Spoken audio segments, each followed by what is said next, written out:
भाजपची उमेदवारी निवडीची प्रक्रिया आता अंतिम टप्प्यात आलेली आहे। भाजपचे वरिष्ठ नेते बैठकीला उपस्थित राहिलेले आहेत। महत्त्वाची बातमी आपण बघतोय, भाजपच्या गोटातून भाजपची उमेदवारी निवडीची प्रक्रिया आता अंतिम टप्प्यात आलेली आहे आणि भाजपचे सगळे वरिष्ठ नेते या बैठकीसाठी आता उपस्थित झालेले आहेत।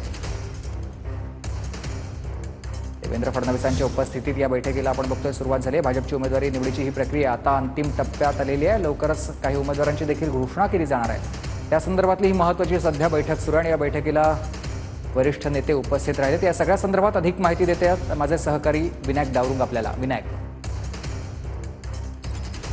त्यानंतर भाजपच्या बैठकाच्या सत्र वाढलेलं आपल्याला पाहायला मिळत आहे। दुपारपासून सुद्धा बैठका चालू होते आणि आता संध्याकाळी उपमुख्यमंत्री देवेंद्र फडणवीस यांच्या निवासस्थानी ही बैठक जी आहे सुरू झालेली आहे। प्रमुख सगळे पदाधिकारी त्या बैठकीला उपस्थित आहेत।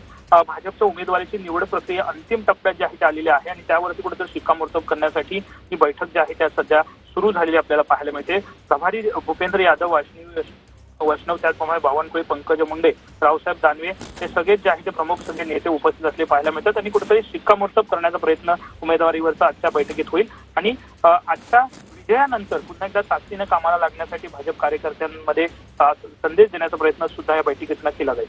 नक्कीच, धन्यवाद तुम्ही दिलेल्या सविस्तर माहितीसाठी। भाजपची महत्त्वाची बैठक आता सुरू झाली। देवेंद्र फडणवीसांच्या निवासस्थानी ही बैठक सध्या सुरू आहे।